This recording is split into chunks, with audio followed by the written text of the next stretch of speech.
All righty, everybody. Thank you so much for joining us. Special episode as we have a return. And I think, if I'm thinking correctly, this might be our first return special guest. Mitch Land is joining us today. Mitch, how you doing today, buddy? I'm great, and that actually makes me feel kind of special. No, actually, I think our first returning guest is Tony. Oh, that's true. That's yeah, but true. he never left. That's right. He just keeps coming back. I don't know. Overstayed his welcome. Yeah, I'm like a bad penny. I keep coming back.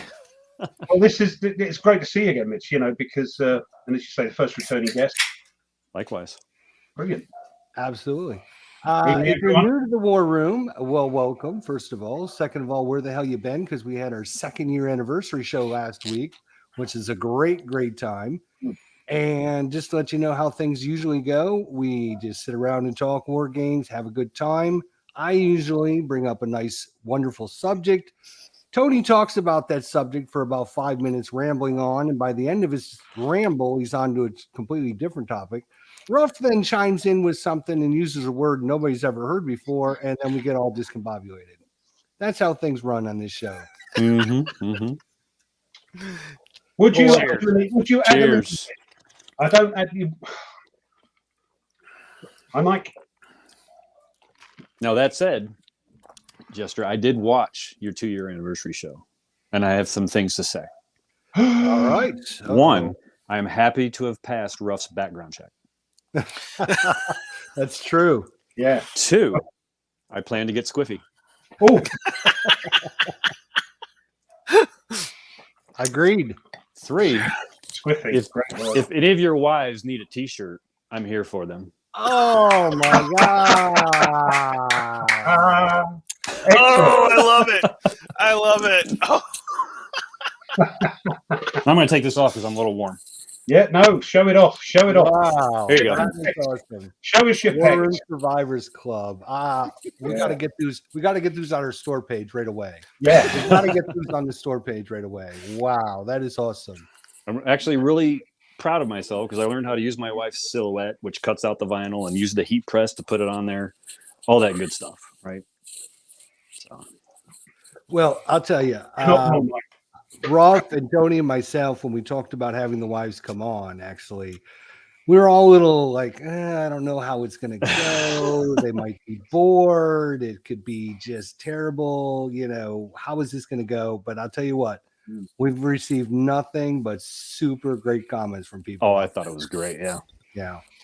And So we all expected them to be on for about 10, 15 minutes, not an hour and a half. So, I mean, literally, we started like 20 minutes before the show so we could all have like a little meet and greet. Plus, they were on an hour and a half on the show. So, really, they were almost there 2 hours. Wow. That was really impressive. And they were interested and having a good time. And everyone's had nothing but positive things to say. So, it was good fun. It was good fun. Yeah, no, it was good. Yeah, if any of the watchers haven't seen it, I recommend going back and watching it. So. Yeah, it was our most watched show until this week because we got Mitch on. All righty. Well, what do we got going on this week, guys? Anything important happened this week for you guys? I, myself, excuse me, had a couple things, which I think I will share now. I recognize that box. You recognize this box? I think I got one.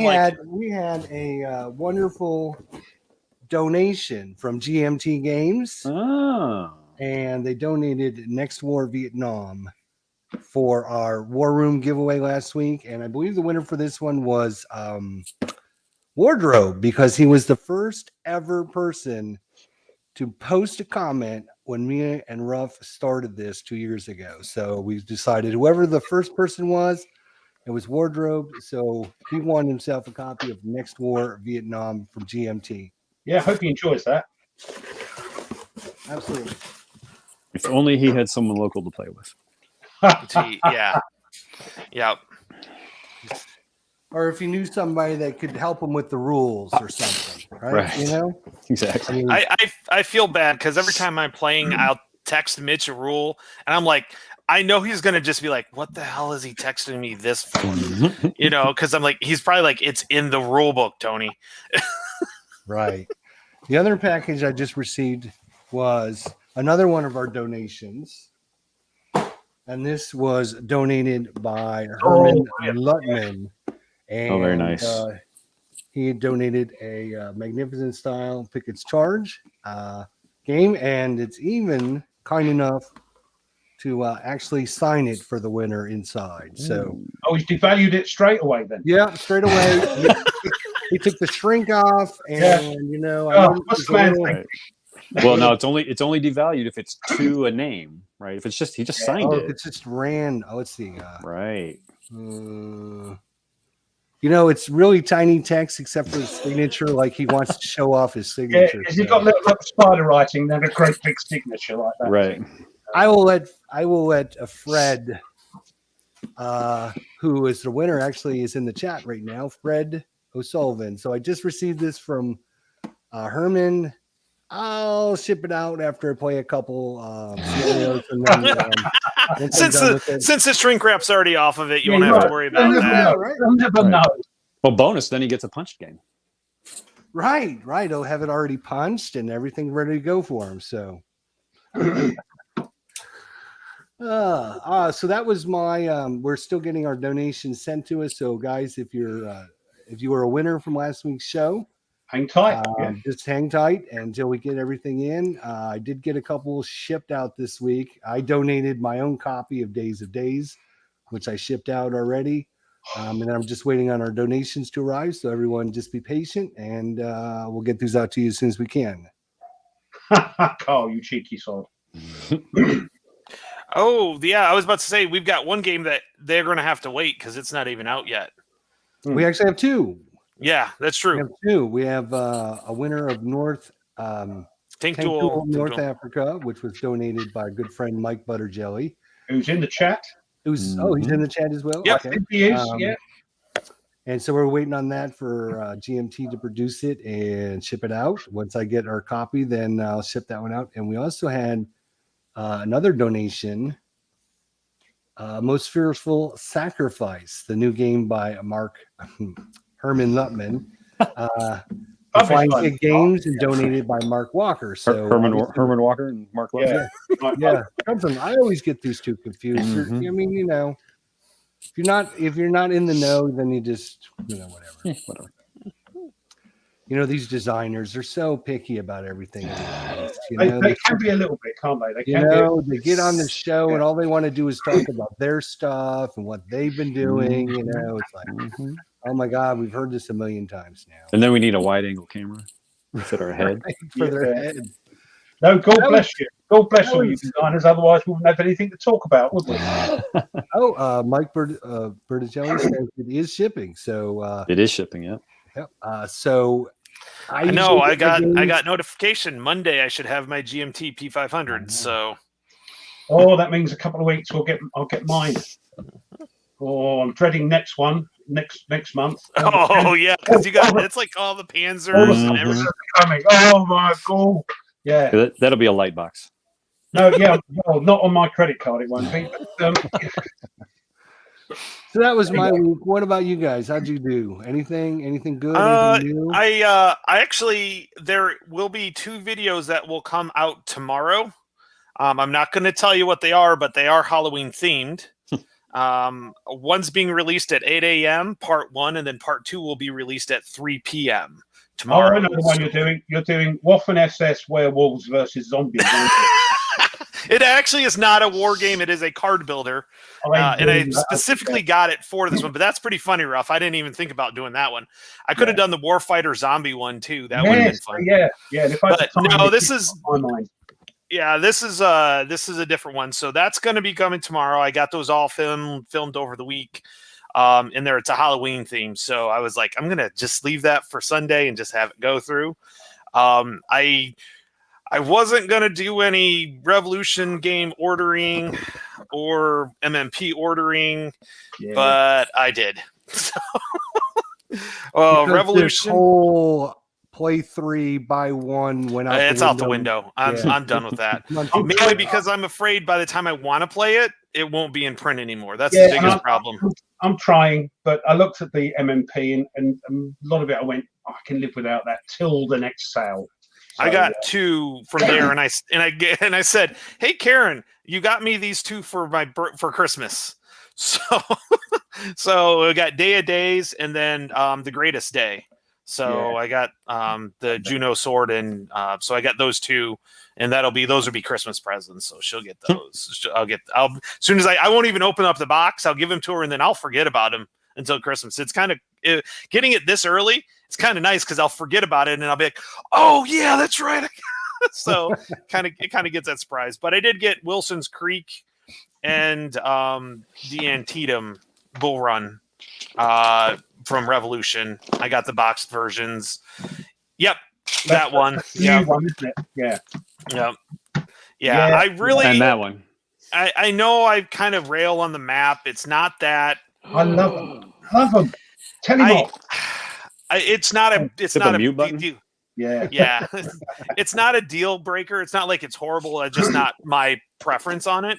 But the system is really, really good, and I love the system. And it makes this, far outweighs. And so I ended up getting 2, but I'm not gonna duplicate battles. So I've learned GBACW and I've learned the Blind Swords. I'm not going to duplicate battles. So I'm not going to have by Kernstown in the Blind Swords because I have Kernstown for GBA. Valley, right.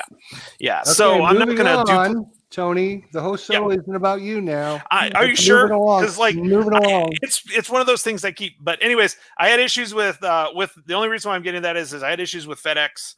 It annoyed me. I wish companies would stop using FedEx until they get whatever crap's going on with FedEx, because UPS and the post office is so much better. But other than that, annoying. And okay, I'm done. Wait, one more thing. I thought I'd gone deaf there. It went quiet, but no, he just took a breath. How about you, Ruff? What you got going on this week? Yeah, I've forgotten now. Well, I tell you what a cracking little game that is, Tony. It's good, isn't it? It's a great little game. Yeah. So that's on the table at the moment. This is Thatcher's War. Mm-hmm. It's weird, isn't it? It's there we go.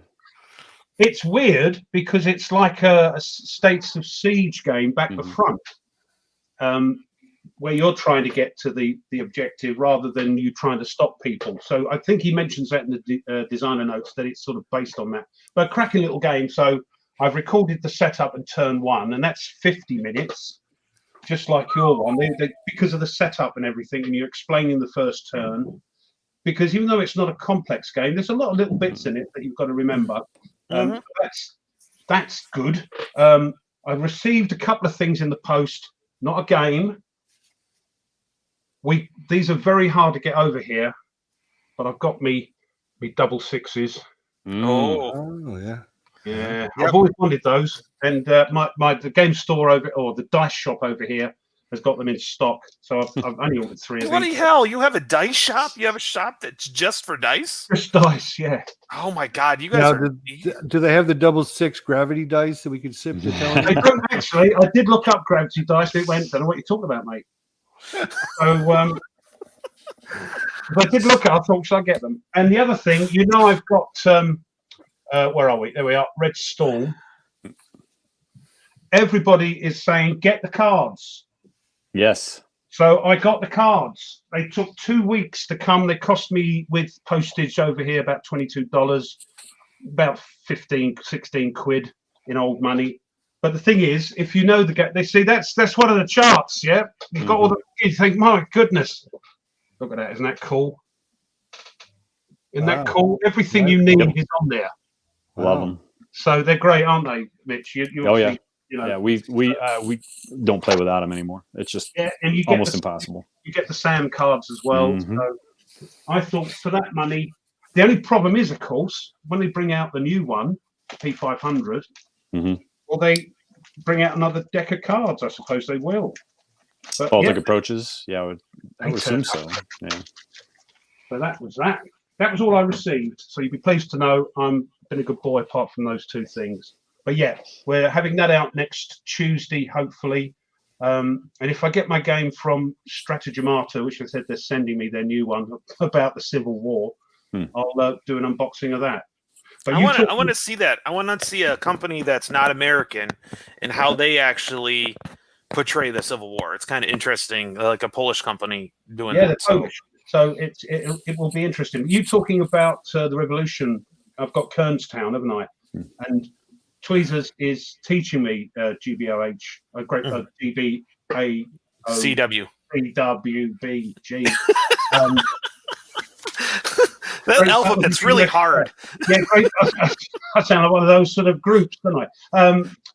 Yeah, he's trying to teach me that. So it's a complex game. So what I might do, I've got a bit of flavour for the old American Civil War.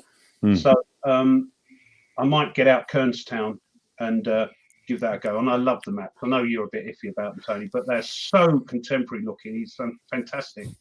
Talking about contemporary maps, in the Compass Games one, what's that called? The pea soup or something? Dried peas. What is it? The Pea Ridge. Pea Ridge, yes.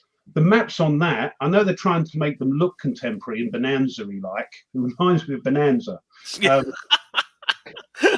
I don't like them. I'm not a fan of those either. No, they're all sort of sepia-y. I know what they're trying to do, and I get it. But doesn't that map burn at the end of the credits? Yeah, I did put it. That's what I thought. You can only play it the once. You've got to be bloody quick. Yeah. But Dave's doing a great job. And speaking to Dave, just that's where I saw it. I'm Dave. Oh, it's Dave. Yeah. In. Oh, hi, Dave. Just popped in. Yeah, he's doing a great job with that. I think he's really enjoying that game. That's where I saw it. It's a great game. And the best part about Dave being here is his wife won a game last week.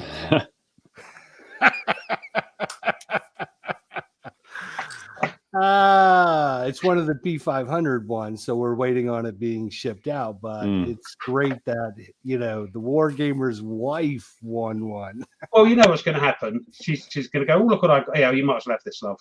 That's. I said, well, Christmas is coming. You can always wrap it up and give it to him for Christmas. Well, gift, he just did a box opening, unboxing of the first edition of that, the main box of he probably got his. So what it was his wife probably won that, and he's like, oh, well, I better go buy the first before that one comes, so I can learn that. Right. Yeah, Tank Duel. That's he just did an unboxing of Tank Duel, the first one. So right. So. Right. I think Fabrizio's for Mitch. What's that cocktail, Mitch? Everyone loves your little cocktail. It's a Negroni. Hey, Mike. Negroni. We also had a question earlier that I didn't want to interrupt you guys when you guys were talking, but whatever happened to the Flying Pig game that wasn't given away because no one went out and liked our post out there? I believe that was given to Douglas Gearhart for his most posts on our YouTube/ComSim World channel. So if you're not a member there, you might want to head over there and start posting and commenting and liking things, because if you were the most, you would have got yourself a free game. So that's what happened to that game. Do we want to talk about Next War yet? Or do we want to put that on hold? That's one of my questions. Shut up. Or do we want to put that on hold for a little bit? Mitch, what you got going on this week? What did you get? Anything good? We were actually talking about. So I already showed you. I got the same games as Tony, right? The Day is Ours and what's the Wilson's Creek one? Oh no, that was Thunder at Dawn. Yeah, so I got those. Dawn, yeah, and then I got Hill 609 ATS. So the early, Kazarine stuff. And I picked this thing up. This was not planned, by the way. They just happened to be sitting right here. Pacific Islands campaign. Oh, he's going to the Pacific. Wow. I didn't realize that. Yeah, I saw it. Some guy was selling it for a good deal. I'm like, I'll try it. Yeah, I crept down to the Pacific as well. It sort of teases you, draws you in. And then I acquired that. I'm regretting selling those because I sold them, but I have a new laptop because I sold them, so I can't really fault it too much. So I know it might have been sacrilege for some of the people that I sold those, but I've sold them and reacquired some of them, not all of them. Yeah, right. I was looking at getting the the Roads to Gettysburg, which I had not bought or sold.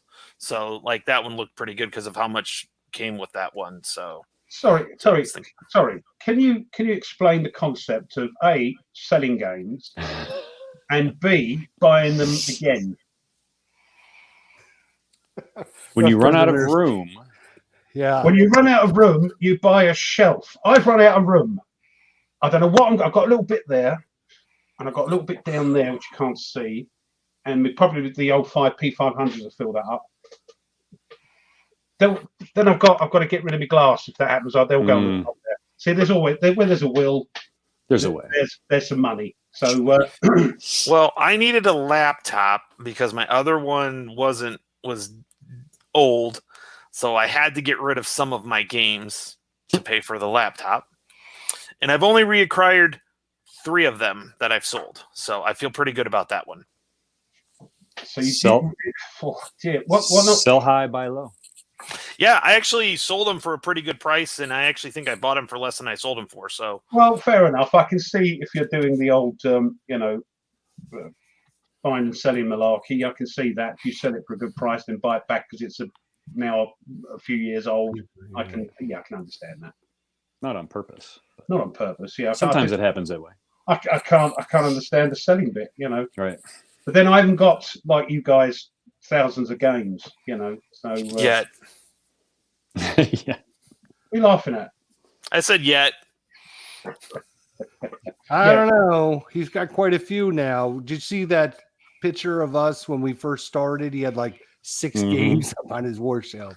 Bless me. Bless me. Yeah. And it was untidy. His collection's growing. So it's a fine line between player and collector. Yeah, and not me. I just want to play the things, I've got some old games that I've acquired back, I suppose. I knew of in my youth. And I'm going to play them, Someday. 6 dice in the UK, guys. Look. So William Bird asked, surprised there wasn't any GCACW was on the MMP sale. I'm not. No. That's like that's their cash cow right now. And that sale is usually to clear out overstocked games where they still have too much room on that. Yes, I was looking for that because I did want to. I think, do I dip my toe there, or do I keep with the Great Battles? I think I'll keep with the Great Battles. Oh no! Jester, should I show her the T-shirt she needs? Oh look look at this T-shirt. All the goals I've got to have. What's it say? War Room Survivors Club. Oh. He said you all should get it. War Room Survivors. Did you see her eyes light up then when she saw that? Mm-hmm. No, I didn't. That wasn't the shirt, Ruff. No. What's in that package? What have you got now? I don't know. I got no idea what it is in the package. Bloody open it. If you can, of course, as long as it's child friendly. I know what you've been ordering. Yeah, have a look first. Yeah, little blue pills, Yeah. Oh, yeah. Cool. I got them finally. Gravity dice. Oh, awesome. Yeah. Look at that. I love my gravity dice. I'm sorry. Look. What are those? Little footballs. Yeah. Are you going to use them for when you play? You set them up. But the reason I got them is because these are great down and distance markers if you play, like sports sim, you're sports simming, instead of having just like a generic, little pawn or something on the field. Now I can actually have the little. Nice. Yeah, they're cute. They're not very much. They're only a couple dollars or whatever. So. Ruff is not amused. Oh, you finished? He's putting on his Michaela Maroney face. If I'd laugh if I knew who that was. So we want to talk about the next war series eventually. We don't have to talk about that right now. I figure, we can use that as like our main segment, right? We're probably going to have a lot to talk about it. We also want to talk about how you and Tony came up with this idea to do more ATS stuff. What's the development going like and everything about that? Sure. you want to get into that now, or? Yeah, let's do it. Yeah, that's cool. Yeah. Okay. Yes, over with. Yeah. So I know Tony's been a big proponent of this, and I'm not sure a lot of people actually out there know about it. So let's talk about it. So what actually happened? I mean, ATS, we're talking about the Advanced Tobruk system. Published by Critical Hit. Right. You guys are a big proponent of it, but you realized out there that there wasn't a lot of information about it. It's kind of like a desert wasteland, right? And you know, we kind of talked about it as we talked earlier, when I was on before with Evan and Tony was there, and we talked a little bit about it as that, you know, your tactical system is your tactical system. We happen to like ATS, but there's no content on it anywhere, right? I mean, you go to the CHMB, which is the Critical Hit message board. There's thousands of posts there, but you know, you have to be a member, you have to log in, you have to get in there. There's all that kind of stuff. So we just, you know, Tony, I don't even remember how it started. One of us jokingly said, "Hey, we should do a podcast or something like that." Yeah. And we kind of spun from there, and like, well, let's do a podcast and a YouTube channel and a blog, kind of feeding towards some of the, you know. So Tony does YouTube, and Evan likes to write, and I don't really like to talk, so I'm not really sure the podcast came in. But anyway, we decided we hit it on three fronts, and you know, we jokingly refer to it as the media empire, but basically just to provide content out there for guys, gals who want to get interested in ATS, figure out how to get into it, because to be honest, the website's a complete mess and it's hard to figure out how to get started, right?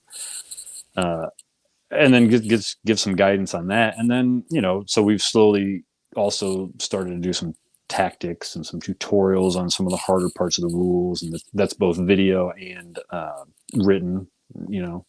And then occasionally we throw in a podcast on there, so interview some designers, older designers of some of the modules, and Scott Eagles, who did the Vassal module, who's also a player, but did the Vassal module for it and all that good stuff.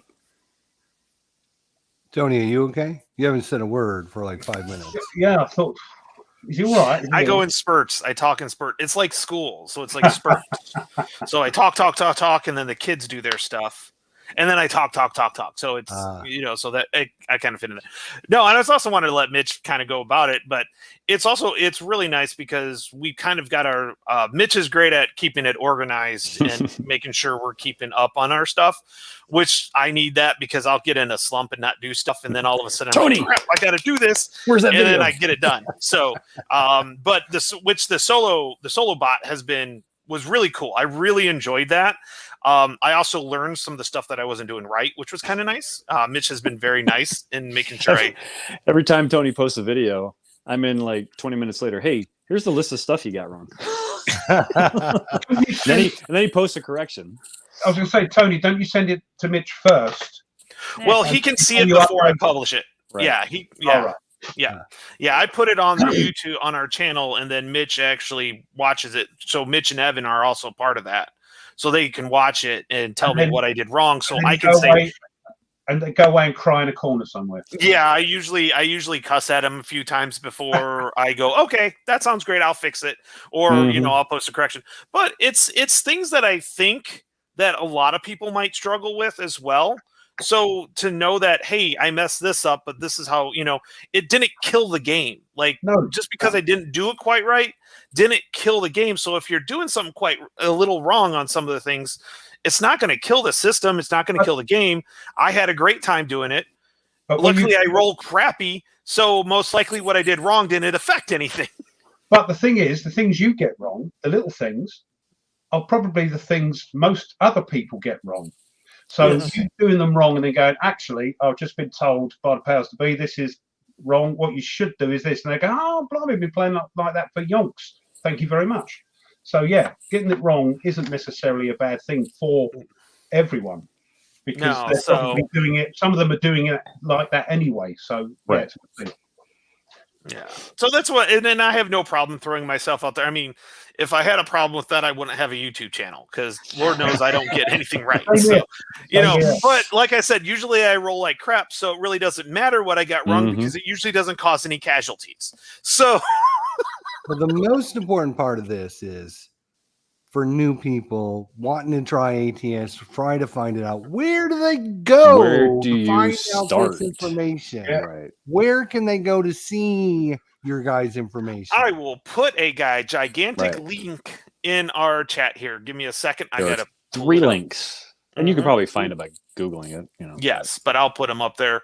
But one of the things is a lot of people are, and in no sense on this, but a lot of people are overwhelmed with ATS or ASL. So when you get that book, you know it's this thick. It's multiple chapters. It's hundreds and hundreds of pages. If you get all of them, but what ends up happening is ATS is that nice in between. I truly believe it's that nice in between the two, and it really is just We're really still really waiting for nice those on that. links, you know. Yeah. Can you multitask or no? Copy the link into the chat. Well, he Yeah, does I'm that. doing that right. And- No, I and- cannot and- multitask. And to be Obviously, fair, can't multitask. and to be fair, ASL and ATS, you know, yeah, the rule books, the ASL rule book is no doubt larger. However, you probably don't use the whole thing, right? You use a smaller portion of it, and then when you need to go find something, you go find something. ATS is not that much different in that respect, although it is shorter in terms of the part you do use, right? The biggest things for me that I liked it, because I played ASL and it was fine, right? I just happen to prefer ATS. It was a little bit more streamlined for me, and I just like the alternating impulse system as opposed to this very strict I go you go sequence of play. That's it. That's really the biggest difference between the two. I mean, the counters look similar. They have similar functions for the most part. You know, how they're implemented is a little different, but that's to be expected. They're different games, you know. But really, it's the impulse system that I think really pulled me out of ASL and into ATS. That's why I like Lock and Load. It's an impulse system. Yeah, it has an impulse system as well. You ever go, I ever go, you ever go. I move all my guys, and then I have to wait and go and have a cup of coffee while you do that. Yeah. So and I've played Lock and Load. It's just I like so ATS is just a little bit crunchier, and I just like that better, right? I get that, but then I like it because of the way it looks. You know, to me. Beautiful. How much do you like it? Lovely maps. Huh? How much do I love it? How much do you like it? I love it. Oh, there you go. It's my tactical system. You know, are we gonna get drunk? Yeah, we will. That was my favorite question. But that's my go-to tactical system, and I can understand why that's yours. That's enough crunch for me. It looks good as well. Loads of scenarios. Right. But when I buy a box, that's it. Everything's in there. I'm worried that if I look at ATS, you know, this is it. You're off, aren't you? You're hunting down those obscure packs. The older titles, right? Yeah, and no, please. I have enough trouble, but I can understand. You know, I'm not. I can understand why people like it, and it's a surprise why it isn't more popular. Who knows, right? Well, I mean, so ASL has had a long following, right, and there were a lot more third party publishers. We've talked about this. The only reason there are third party publishers is because of Critical Hit, but whatever. And so there's this broad range of topics and products that have been put out over the years, and so it grew where ATS kind of limped along, right? Some of that was marketing, some of that was cachet. You know, Avalon Hill did it. ASL, nobody knew who Critical Hit was, you know. Yeah. And then it went to MMP, whom people knew, but again, nobody really knew who Critical Hit was. So, other than that, they also produced ASL content. So, you know, and really, and there is no way, shape, or form ATS is going to overtake ASL or even catch up, and that's fine. But part of it is too, I want to make sure that there are people who know, look, the system is there, it's supported. Other people know how to play. You can play online, right? There is a Vassal module, VATS. And, you know, selfishly, I just want to find more people to play with. You know, Tony and I play a lot, and Evan and I play, but still, it's better to have more people to play, right? Right. We had a tournament, and it was neat to play. Like, usually it's just me and Mitch playing all the time. And it's just neat to play, and we enjoy it because we kind of know each other well enough to the point where we can kind of like take the mickey out of each other, as Ruff would say. Yeah, but the thing is, it's great playing the same person because you get to know them and they're your mate. But it's like any game. You know, when I used to play chess, they say you never get any better, or backgammon, you'll never get any better unless you play different people, because you learn from your the stakes or from a better player. You play a better player, you're going to learn pretty quick. So there's exactly. So Mitch can't Yeah. learn anything from me because there's no. That's not true, but it was, Ruff. It was fascinating in the tournament because I'm with Tony. We played a bunch, so it was basically round robin. So you played 5 or 6 other people, right? Mm. It was interesting just to see how other players approach the game and how they would do things with. And like, I wouldn't do that, but it worked. Maybe I'll try that next time, right? So you learn. Here's where I think you nick other people's things, don't you? And that's great. You nick their tactics. sure. I think what you guys should do, think about doing, I don't know if you've done this or not, but you guys should schedule a date and a time, like Tuesday at 8 o'clock or whatever, and get on Vassal, open up a session where you guys can just sit there, have people join the game and ask questions about it. You can kind of go over things with them, or show some of the rules, or just maybe you could just play a scenario. I'll drink to that. And when people, well, there you go. That's why they haven't. Through their kicked me off the brains, show. right? They haven't kicked me off the show. A lot of people don't realize this. Vassal actually was created. VASL. Vassal was originally created as a program to play ASL. Correct. And that's its main purpose. And it's still kind of its own little carved out piece of Vassal. Absolutely has its own kind of. There's Vassal, and then a big chunk of Vassal, but kind of separate is the actual ASL stuff. So yeah, I think you guys should, if you guys could schedule like a Tuesday or Wednesday or whatever, and just get on, try a scenario, show people, play it where people can come and watch. I think that would, and you can kind of get that are interested in finding out, and they can hear you guys, because you guys do the voice communication, they can hear what you're talking about, and they can type in questions or whatever. So, and I think that last thing, that's the big part, right? Because you can go watch some of the games that have been played on the YouTube channel, but that you can't stop that play and say, well, how'd you do that? Or why did you do that? Or how does that work? And so that's probably the biggest point. Yeah, that's great. Interrupted, right? For any game, really. Oh yeah, absolutely. Great. Yeah, it'd be annoying for you playing it. Oh bloody hell! Yeah, well, but the purpose of going in that something like that, is for people to do that. Yeah, I'm joking. Yeah, but that's a great idea. Yeah. I think a lot of people also are turned off because most war gamers know about ASL, right? It's familiar. They've heard people talk about it. They know it's the granddaddy tactical. It's so complex, blah, blah, blah. Then you hear the term ASL, right? And you just assume it's an offshoot of the most complex game ever. Right. Why I rate ASL a 10 out of 10 in complexity, and I think most people would agree with that. I would rate ATS down in the 6 category, about 6 out of 10 in complexity. How do you guys feel about that? Do you think that's a turn off? I think the best thing ATS could have possibly done is name itself something different than what it did. Not a 3-letter acronym. No, it sounds to me, when I first got into it, sounds like the poor cousin of ASL. So, and I see a lot of people that have that reaction. Oh, it's just an offshoot of ASL. I don't want to do that. Yeah, they're just. I don't want to get into it. What would you say to those people that have that reservation about it? If you're asking me, and we talked about this before, my complexity meter is broken.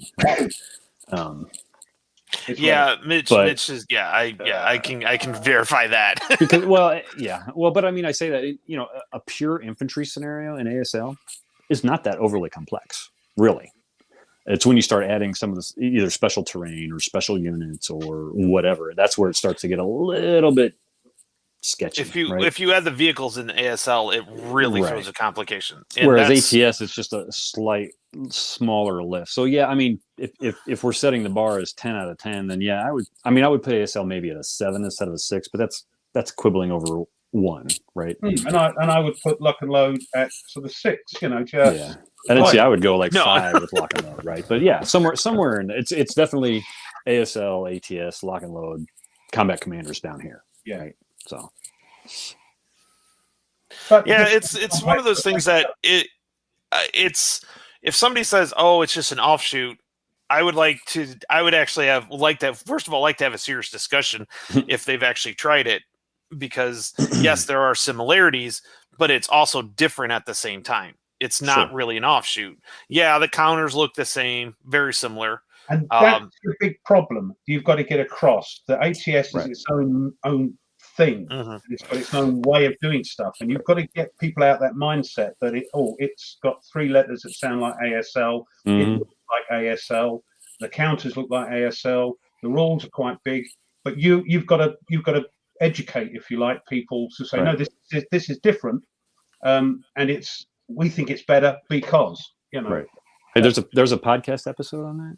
I'm just saying. Not better. Where Not do people necessarily better, go just to get different. the podcast? Is that on your? Do you guys? We were waiting for Tony to put those links in somewhere. Right, we're still waiting. Okay, I got to get that one. Sorry, I put the YouTube channel link in, What was which that actually program? can. You're fired. I know. We got to get those links in there. ATSFE. So it's ATS fully engaged. So fully engaged is a term inside of ATS. There are 2 sequences of play. If you want to know why, we can talk about that, but I prefer not to. One of the sequences of play is called fully engaged, and that's the impulse system. So we decided we would be fully engaged so that we would be fully engaged in ATS. Right? Oh, I see what you've done there. See? Yeah, So atsfe.wordpress.com is the blog. And then atsfullyengaged.podbean.com, I think. Yeah, there we go.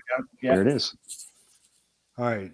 He So does that's it where they can listen to the podcast. Correct. Now, do you have which is more rambling. Do you have it live rules. so like people can like? I have another friend that does a sports podcast, and he does like. He's got like a telephone number associated with it, so you can like text questions to like a telephone number. Is that something you guys have? Not yet. So we're still kind of getting our feet wet on that. Kind of trying to get into the groove, right? Like you guys started out, and then you had to get into the groove of things. Yes, and you can do something like this where you're talking about it, and then in the chat, people are asking questions. You know, it's way, isn't there? Yeah. Right. Yeah, we're still ironing out a lot of stuff on this. I mean, we've had it for about 6 months now, I think. July. I was looking back as we started in July, something. July, yeah. So it's grown quite a bit. It's not, and we didn't expect it to be like, gangbusters, but we have a lot of very loyal people that play it, and they are loving it, and we're getting great comments back and suggestions and everything like that. We have a Discord server that's just, it's been a little quiet lately, but all of a sudden it'll start blowing up all of a sudden once start playing a few more things. Discord channel? Well, and to be clear, the Discord channel is ATS. We're just part of it. It's not the ATS. Oh, okay. Discord. You're official. Okay. Although we did start it, but that's beside the point. It's separate from ATSFE. But okay. But yeah, Tony can probably find a link for that in there. Yeah, too. I can. Let me pull up Discord. See. I've got it up already. We want to make it as easy. I mean, we want to give people the information at the click of the fingertips, right? That's if they're looking up on the phone or whatever, and they want to find out and they want to listen to you guys, they want to hear what's going on. You got to make it easy for people. Come on. And the other thing is, if somebody's looking for a tactical system, they haven't got one yet. If nobody's pushing their tactical system, that's their favorite, and they type in and yours come up, they may become part of your family. Right. So, well, it's funny, Ruff, because you mentioned that. One of the things Tony and I remember we talked about was, well, maybe we make it a little bit broader and we do a bunch of different tactical systems and compare them. And then I started to think, I don't want to play any of those other systems. No, if your tactical system is your tactical system, you're going to play your tactical system. Right. Somebody else can Actually, I agree with Tony. I don't think you should play them, but I think you should compare them. Because a lot of people out there are probably familiar with, say, like Ruff. He's familiar with Lock and Load. If you did an in-depth comparison, okay, our ATS and Lock and Load, how are they similar? Well, they're both impulse systems. They both have this. They both have infantry. They both have vehicles. And then you say what's different. Then people that play Lock and Load might go, okay, that sounds pretty interesting. The other problem, of course, if you start comparing, is they're going to go, Lock and Load sounds all right. I'll just buy. I'll get you. But you should concentrate and push your one. Yeah. Well, we did interview Devin Heinley, the OG. Yeah, but he's been involved, isn't he? So Well, he was early on involved. He designed a module for ATS, and now he's with Lock and Load, right? But he still says ATS is the best. Correct. Or is his favorite? We have it. Not the best, right? It's his favorite. We have him on record. Probably because that was his first system. It's the one your first love, isn't it? You always remember your first love. So yeah, right. I've forgotten mine. That's your wife. I'm sure she forgot you too, there, Tony. Yeah, Lord. See, here's the thing. I enjoy multiple tactical systems, but not at the squad level. So I have my squad. So I like platoon level tactical because it's more broad. So the rules are generally a lot less. There's not as dense because you're not talking about individual squads. You're talking about whole platoons. Facing's usually not a thing. So it's a little bit less dense with the platoon because it's a bigger unit. So I like multiple platoon systems, but when it comes to squad level, I've sold all my other squad level stuff that I've got.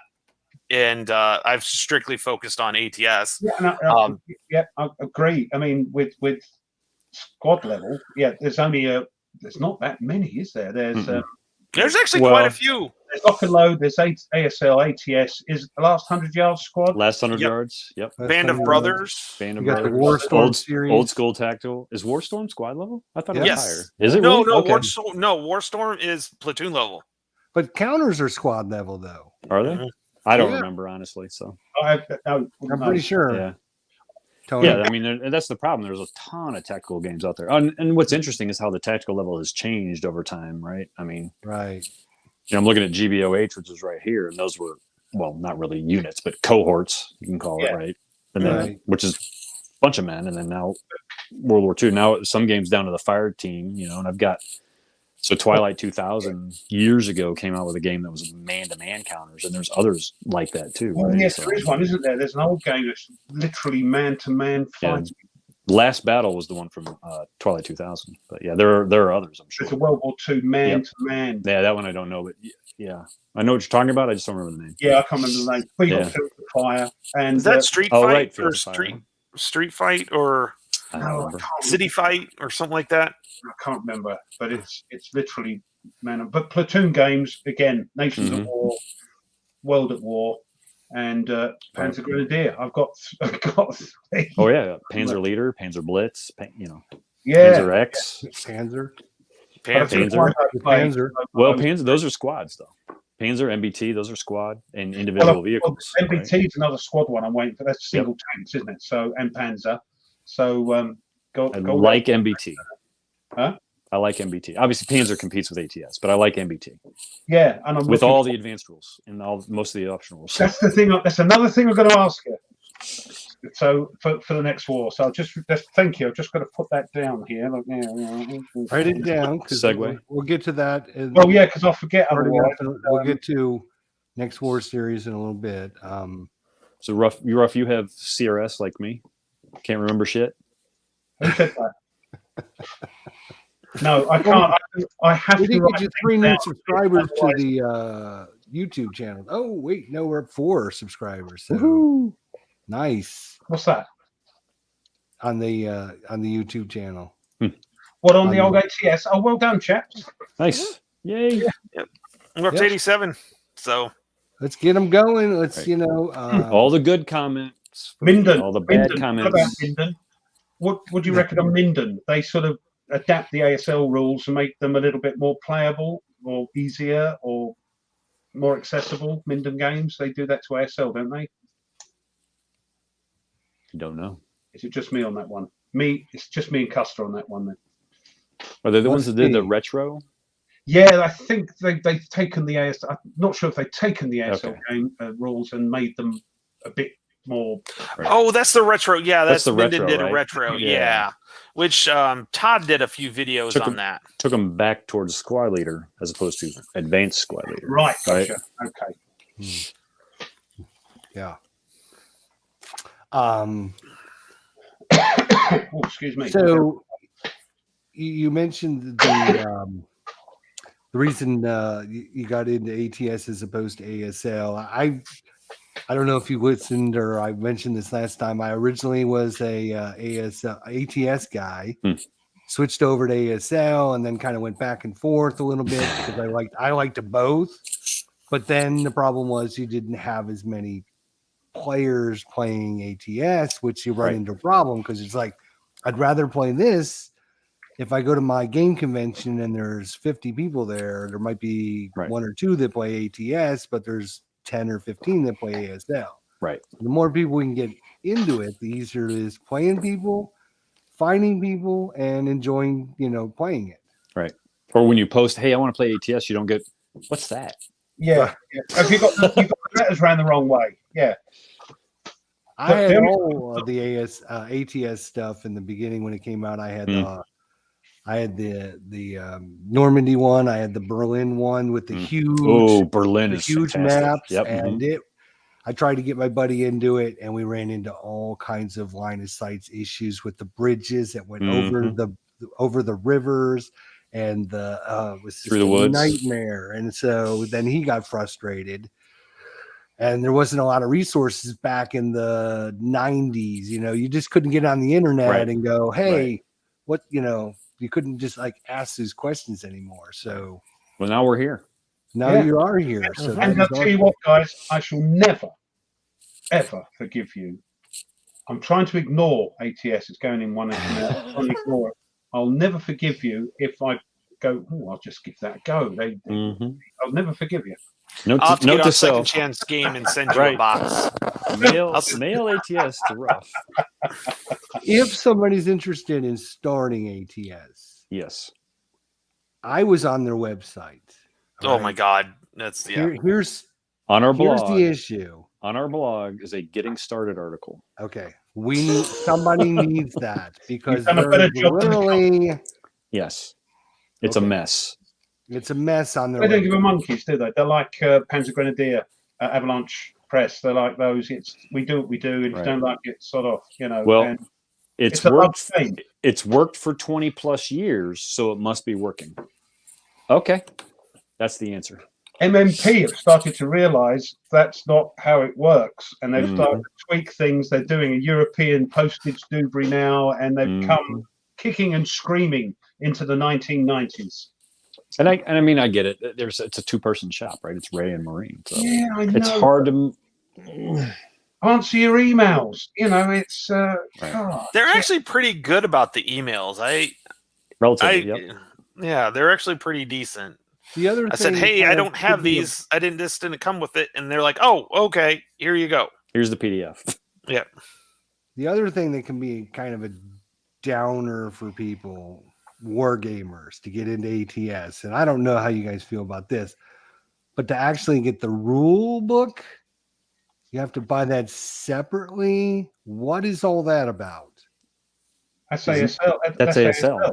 Yeah, that's the model, right? True. That is.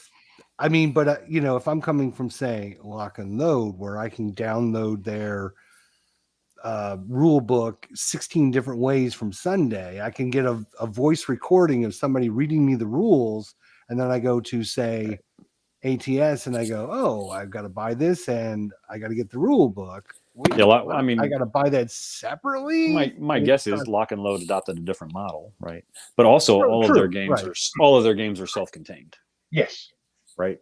So my guess is that's why you can go. But they do have a series rulebook. They do. Which you can download. Right. It's just, yes, if you're coming from ASL to ATS, it's not a big leap. You can understand it. Yeah. Right. I mean, it's going to be, okay, I got my rule book. And I mean, at the end of the day, I get it. The meat of the game is the rule book. Once you have the rule book and a module, you can play everything. Right? The thing is, Tony said it before, there's a rule book, but you'll use 10% of that 90% of the time.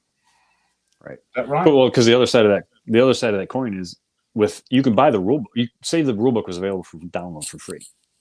What are you going to do with it unless you buy a module? Except for, of course, VATS or Vassal, whatever. Right. But you're just an asshole if you're not buying the module to play. Well, yeah, but say again, Lock and Load. You can download the rule book and go, oh yeah, I like this. I'll get a game. And I've got the rule book, so I can keep it on my iPod, iPad, whatever. Sure. And maybe down the line I like it. Oh, I'm going to get the rule book. I'll have it on the table. Then I will look through it and turn the pages. Yeah, that. And the other thing is, maybe I don't know, have a rule book. No, that would be silly, wouldn't it? Having a rule book for each a starter module, maybe, and a little bit of a rule book. Build on, you're going down the ASL route, aren't you? Yeah. Well, that's kind of like the starter kit, right? Yeah, we have the ATS has started, and unfortunately, it's one of those. Just the ATS has the starter kits, what they're called, like they're the basic game, the basic game, basic game 1A, basic game 2A, or whatever. Right. Yeah. And you get a very thin rule book, like 8 pages worth of very basic That's my sort of rule book. rules. See, the problem is it's like it's one of those things. The system is phenomenal. The company that makes it, they're two separate things. You have a great system, and it makes you drink because you're like, oh, there's a great system, but then the company just doesn't it's just Is that because they're a 2-person thing? I think partially, yeah. I mean, same with Avalanche Hill. Right. I mean, you can only spend your time on so much stuff. So and I get it, and Right. And they do You get got to package, ship, do the website, do all this Right. stuff. what are you going Create to new concentrate modules, on? all that stuff. It takes a lot of time. You don't have a lot of time to. Right. And like I said, when you because I've asked, the answer you get is, well, it's worked this way for this long. Why would I change the model? Because it's the 21st century. Right. But They're for happy him, with it. Right? for them, it's working just fine. Which And fine. you know what? They're going to It do the is. same thing that, well, if you don't like it, do something yourself, right? If Exactly. you don't like it, create your own system. If you don't like that there's no content, go create the content. Right. And, well, okay, we will. Exactly. And we'll try to do what you can't do as a help. Right. Has Critical Hit or anybody from, reached out to you guys and said, we appreciate what you're doing for us. Is there anything we can do? Anything I don't like even that? know if he knows we exist. No, to be they honest, haven't thanked anybody for 25 years. They're not going to start now, are they? This is how it works. Yeah. Well, we haven't gotten a cease and desist letter yet, so. Okay. Well, that's good. That's good. Well, you only have, 87. Yeah, there's no telling. I mean, Ray's a smart guy. For all the other things that people throw and sling mud and stuff at him, he's not stupid. So he probably does. He probably does know what's going on. It's and he's just whatever. going, He doesn't care. Right. Thanks. You're Right. not. It's not hurting him. It's us. It's helping. Why would I? They're not Why would I? Right. They're not Games Workshop, so we're stopping everyone doing anything.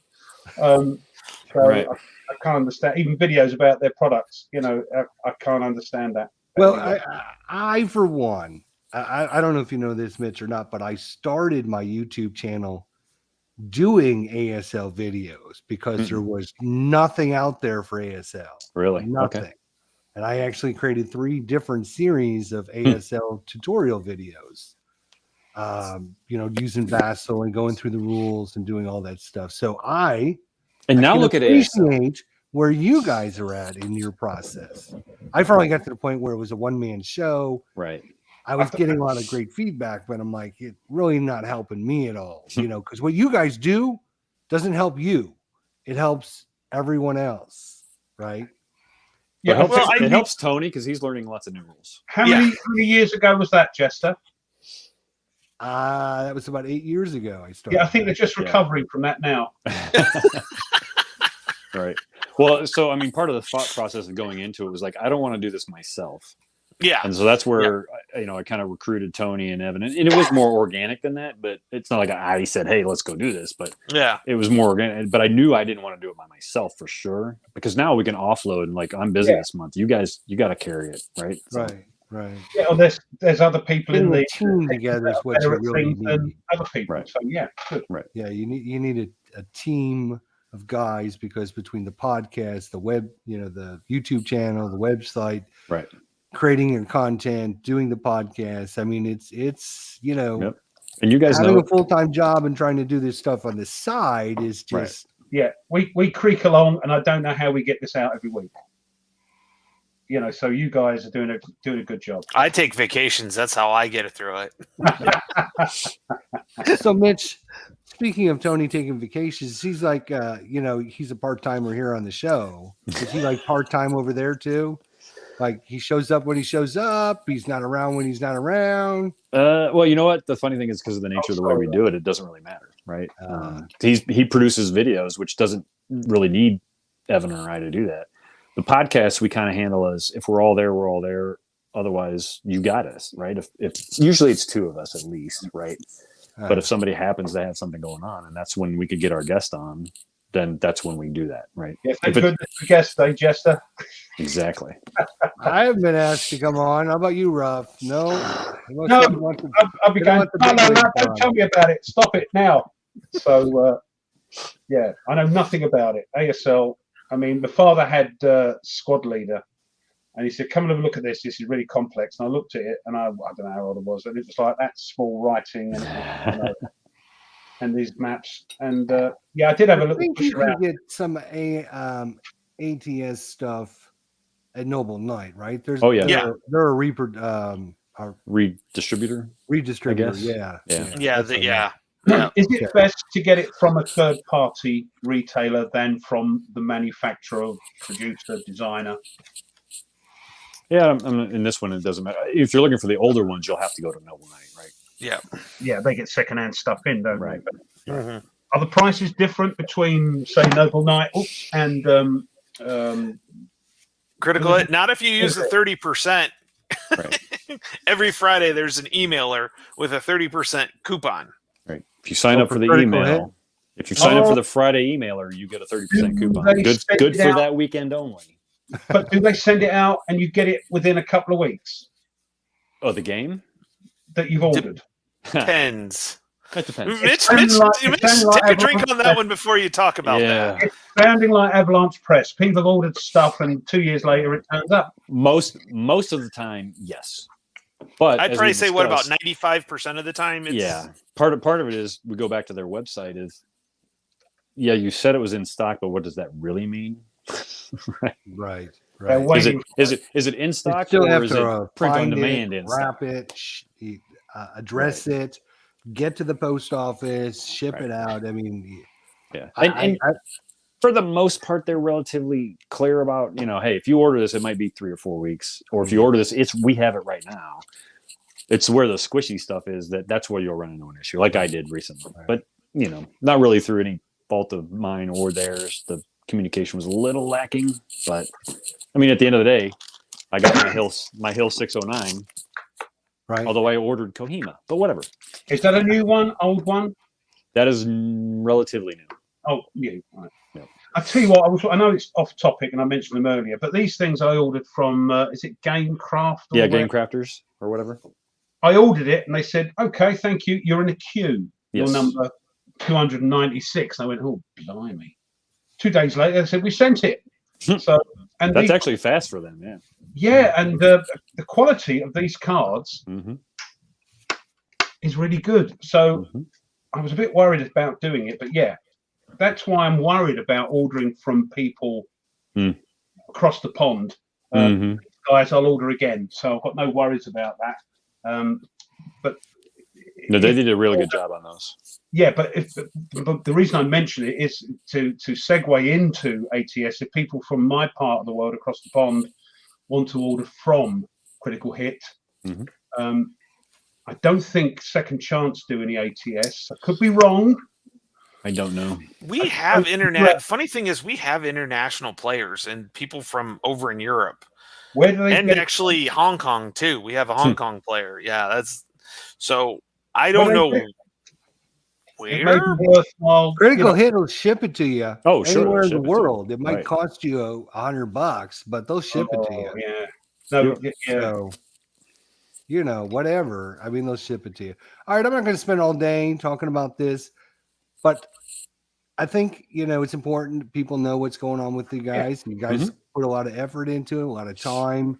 I like to see the title of this video is "What We Do Is Important." What you guys are doing is important. It's important, more important than you probably know, because you don't realize yet, because you just started it. As I mentioned, I started my YouTube channel years ago doing the ASL stuff. I still get messages and emails from people. Wow. couple times a year saying, this has been the best series. I would have never done this if it wasn't for you. In 5 or 6 years, you guys hopefully will start getting these messages in and saying, hey, I appreciate all the time and effort you did. And, you know, it really helped me get into it. And I learned so much and all that. So what you do is important. Because it's out there. The stuff you did, Jester, all those years ago is still being used as a resource for new players. And now to be clear, we need Jester to take his ASL videos down. Well, the thing and is, redirect to ATS. The thing is, I think you'll know you're successful when you start getting hate mail from MMP.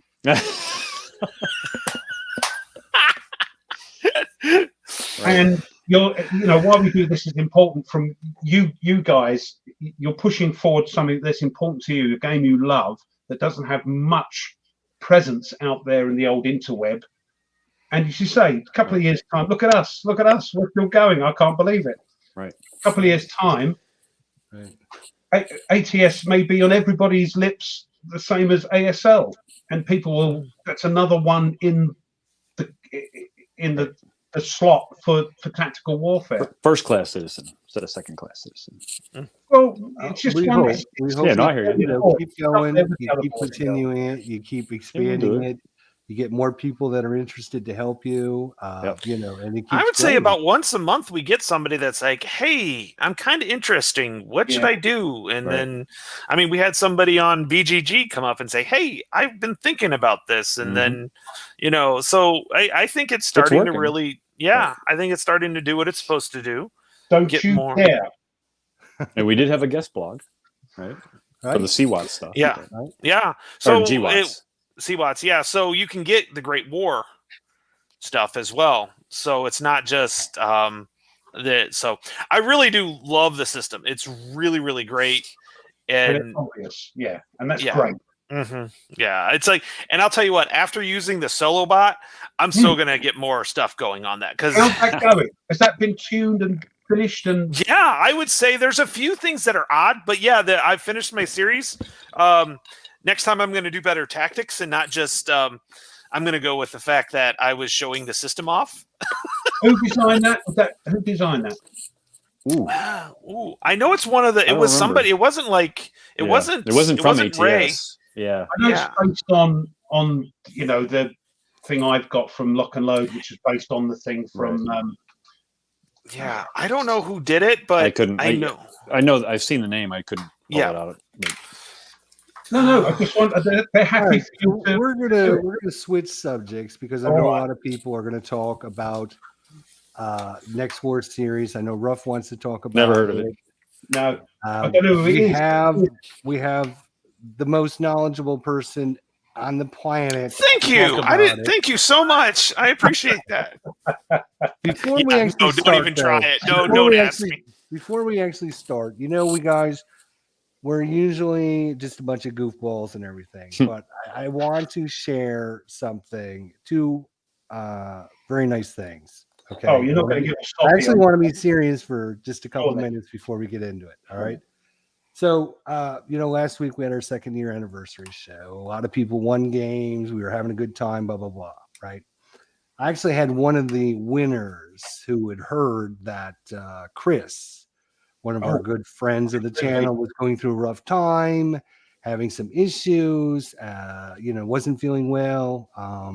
And he said, I would like to donate the game that I won to him because I know he's having a hard time and everything. So,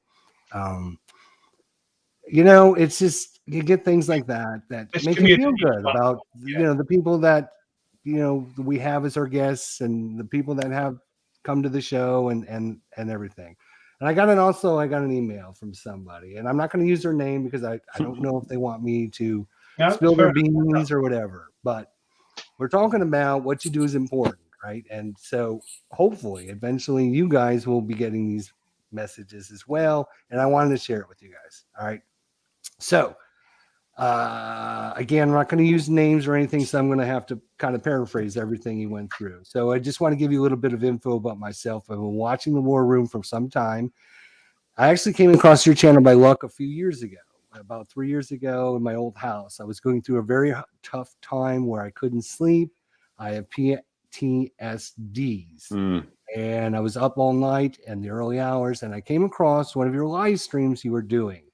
And I think he goes on to tell me what it was about. And at one point, I was really into it, and I was watching. I was really invested in it. And then I don't know anything about this baseball game, and I wasn't really that interested in it. But the way you did the commentary made it sound great and oddly soothing. And before I knew it, I fell asleep.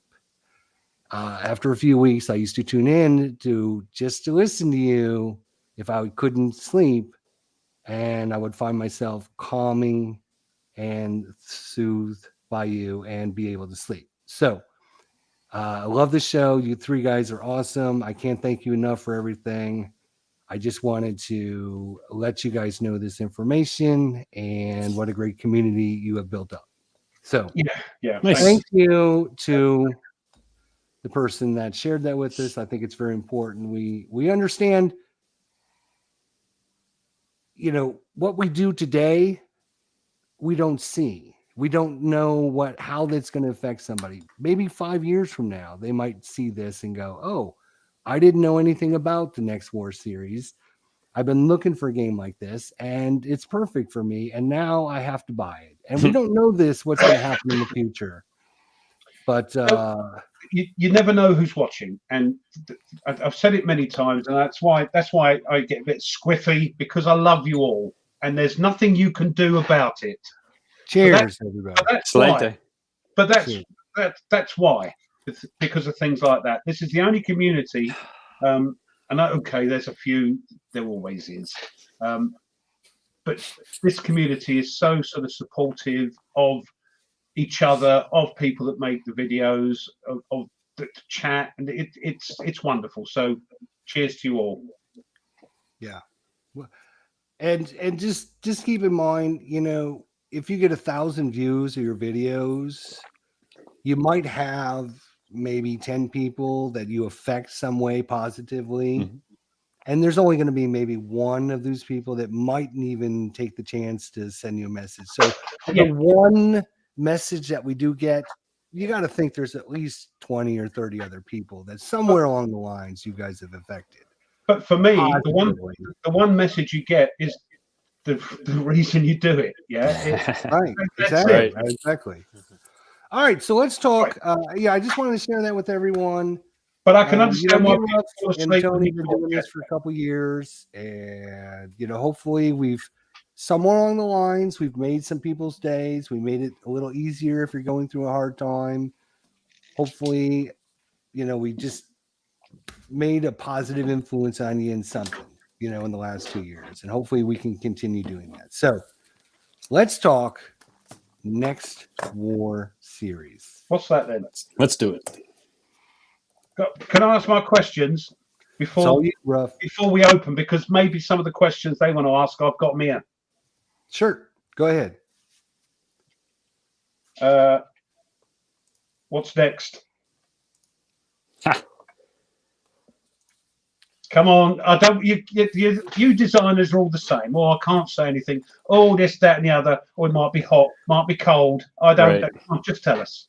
So what's funny is that it's actually been out there for a while. If you knew where to look, but I do. So obviously, right now we're in the middle of working on the second edition for Next War Poland and supplement. That's the primary thing we're working on right now. So depending on how the numbers for Taiwan do, if those rise suddenly, we'll probably switch to that. But in the meantime, what I'm currently looking at is there a game around Next War Iran? Yeah. And so the Hormuz Strait, right? That coastline from just west of the Pakistani border, up through the strait and then down a little bit. That section of ground right there, and is there enough there to make it an interesting game? Because the problem I'm running into is, as players know, Next War is primarily a land game, right? I mean, obviously, most of the units are land units. The system is, most of the rules are about land combat, right? even though you have a counter that says F-15 on it, it's still more abstract than, you know, a level of you're flying an individual plane here or whatever. So the problem I'm running into, not really a problem, the issue I'm trying to overcome is making it interesting enough that there is still a land component, but that the air and missile and naval components are adequately represented, because that kind of a conflict is going to be very, it's going to shift the burden out to the missile and air and naval components far more than any of the games have so far. Also, right? Is it hot enough to make a game, if you know what I mean?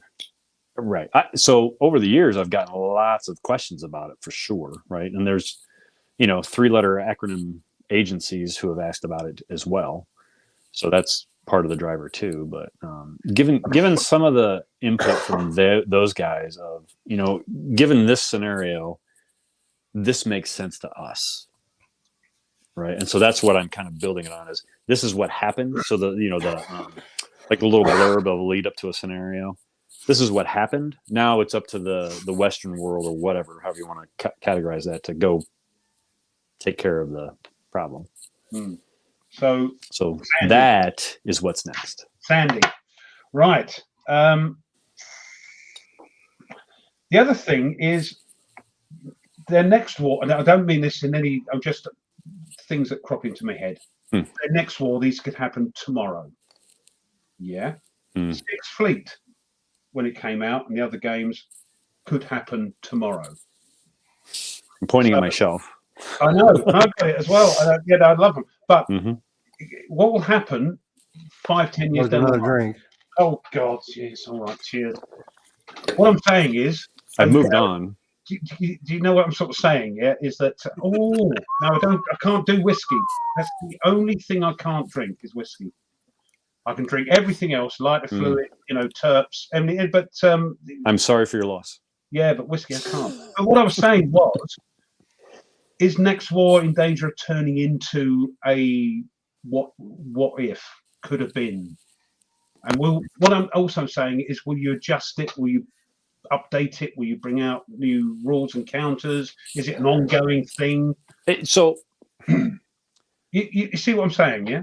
Kind of, yeah. So let me answer and let me see if I hit the mark, right? So part of it is one of the problems with doing next war stuff is that it's always changing, because we're trying to model something that's 5 to 10 years in the future. Well, by the time the game comes out, the order of battle has changed. So, for instance, the Russian order of battle has changed. So, hence, Next War Poland 2nd edition. That's why the supplement 3 is going to have a whole new Russian order of battle in it, right? Sorry, there's a chap from Poland that was doing Next War Poland. He said, "Well, this is the order of battle. They've got a new company out, you know, and right."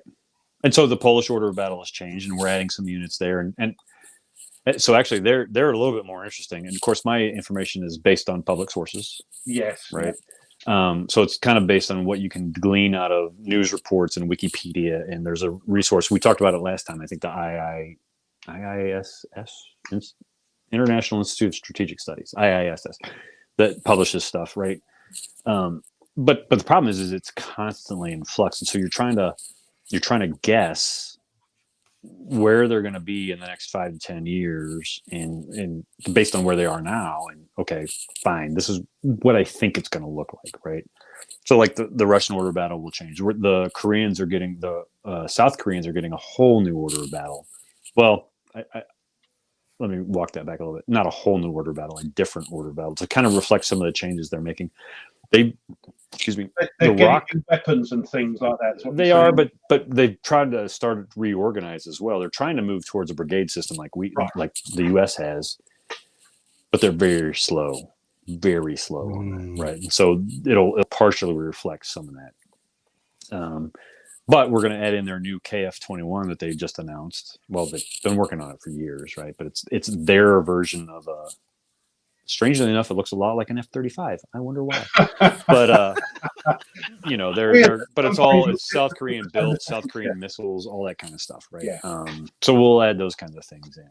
So it's going to be an ongoing thing and updated as things go. It is, right. And that's what the supplements are really kind of meant to do, is provide, hey, look, shit's changed. Sorry. Yeah. Here you go. Right. So we did that with the Chinese, right? The PRC, when we first did Taiwan, it was based on a much older organizational structure that they had. And so in supplement 2, I think, we released a new order of battle for the PRC, right? That kind of brought them up to speed to where they are now. And of course, they probably made small changes now. Again, they've adopted more of the brigade structure, but they still have a lingering group army structure, which is roughly equivalent to a corps. But and so it's little things like that, right? But that's good. I mean, it's fine It to is. say the next war is war when it comes out that could have happened in 2019, but now we're in 2025. Right. And It's stuff like, has changed, right? New weapons are out there, and part of it is too, is how do you, so hypersonic weapons are a big deal right now. How do you, I get the question, how do you incorporate that? Well, at the end of the day, it's just another form of strike. Right. With maybe some diral modifiers, either better or worse or whatever. Because the other side of the coin is, well, yeah, they're coming up with hypersonic weapons. Don't let them fool you that we don't have countermeasures for those. Right. Or if not working, then on the books. Right? And so you kind of have to read the tea leaves of, and again, it's all public sources.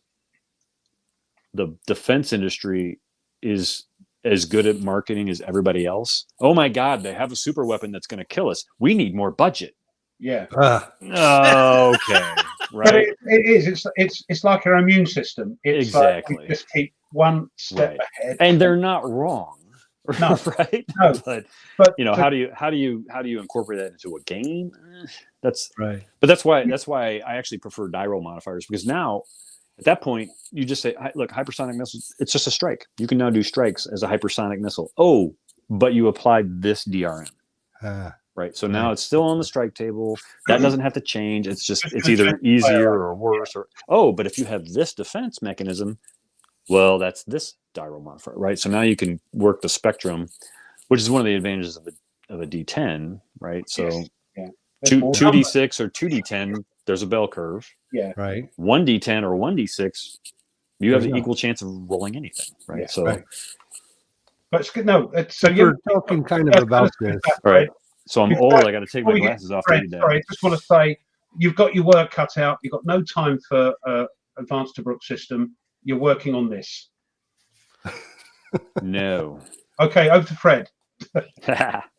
Well, I mean, on that note, I have a great developer with Ralph Shelton, who keeps me in line. He's also the main guy for Men of Iron. If you did not. Yes, he is. Yeah. But he keeps me in line on a lot of that stuff. Yeah. He is. Yep. Yeah. So between the two of us, we kind of keep track of it, and honestly, and we've talked about it too. Is it's important to play games other than Next War, because you just need to get away. But you also need that fresh perspective to come back and reread a rule and say, oh my God, that was just stupid. Right? What was I thinking? So good question from Fred here. Do you think the Next War games have to be about real potential opponents? Or would you ever consider a hypothetical, German versus France, Italy versus UK, UK versus Europe, etc.? Oh, that's a great question, Fred, and I'm not going to answer. No, I'm just kidding. So the way it's going, sorry, Mitch, the way it's going, it might be UK against France. No shit, right? Yeah. It's hostilities finally re-come back. Yeah. Yeah, thousands of years. It's what happens when you lose submarine contracts. I'm just saying.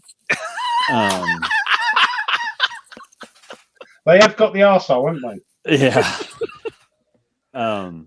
So yes. So one of the ideas I've been toying with, which a little far-fetched, right? But is a Next War Aegean. Because Turkey, Erdogan is just, I don't know what the hell he's doing, right? Nobody knows what the hell he's doing. But between the F-35, S-400 kerfluffle and all the stuff that's been going on, and of course there's Cyprus, which has been going on since when? I mean, I think the Brits have had peacekeepers over there for a long time, or did they pull theirs out? It was probably our fault. Yeah, probably. But you know, that could flare up, and who knows, right? So I've been toying with what happened. What would happen if the U.S. really pushed Turkey, and Turkey said, you know what? Screw you. We're going to go into the Russian camp. And then they start making noise over Cyprus. And now there's a war in the Aegean, right? Yeah. You know, a lot of people, I didn't even realize, and it dates back to, I guess, I don't know when, Persian and Alexander, but all those islands along the Turkish coast, they're all Greek. Yeah. Right? They're like 5 miles across the water. Hey, there's Turkey, but there's a Greek brigade on all those big ass islands, right? And Turkey's not super happy about that, which I don't blame them necessarily. But hey, that's the way it's been for centuries, so deal with it. But you know, Cyprus is split roughly down the middle, and that's always been tensions there, right? Always been tensions there. So what happens if that blows up? So to answer your question, Fred, yes, some what ifs there for sure. You know, the problem is it has to be at least somewhat plausible. You know, I don't see Germany going to war with France anytime soon, ever, if ever again. No, right? But, I mean, it's just, I don't know, right? Probably not going to happen. But the Turks fly a great big Turkish flag on their side. Correct. Of the okay, this is ours. So yeah, and there's no love there. There's no love there, right? None. And who knows? Maybe the Greeks get antsy and say, you know what? I know how we can fix our economy. War's great for the economy. Yeah. Right. So, you know, those kinds of things. But the problem, I make it sound like a bad thing. The problem is there aren't too many big hotspots, right? So we're looking at little individual areas like Cyprus, right. And then what does that lead to, right? And I've been asked about before, like next war, Middle East. And I'm sorry, I would not touch Syria, Israel, Jordan, that whole thing with a 10-foot pole, right? I mean, it's just a mess. Part of the problem there too is Israel's like 3 hexes wide. Right. Next war game, right? I mean, you attack, you advance, and it was flat terrain, so now you're on the coast. Okay, game over, right? And I would not want to write a bunch of special rules to handle that kind of stuff. So I'd leave that to some other game that's a much tinier scale, right? Or lower scale. But that's a conflict that does interest me. The 60s Arab-Israeli wars. It does interest me. There's stuff there for that if you need to fill that niche.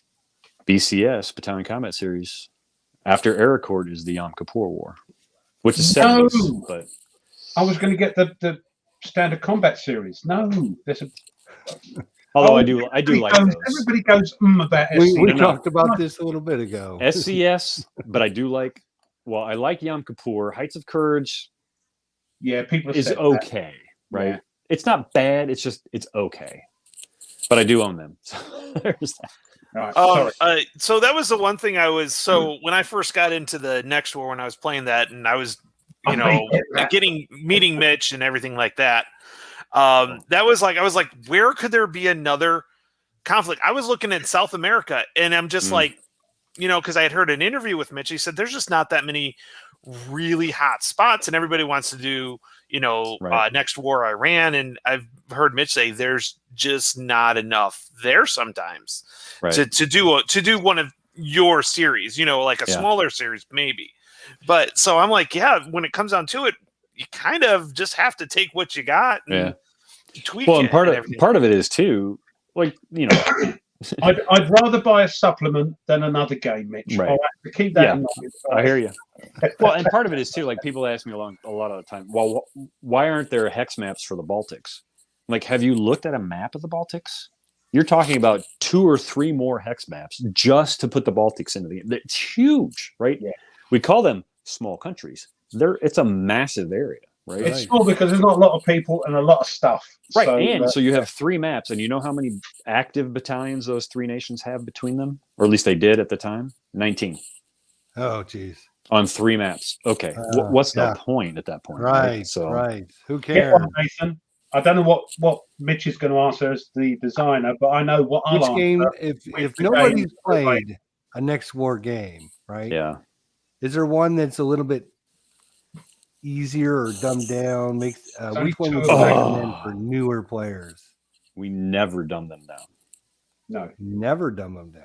However, can I answer this because there's only 2 available. It's Vietnam and Korea.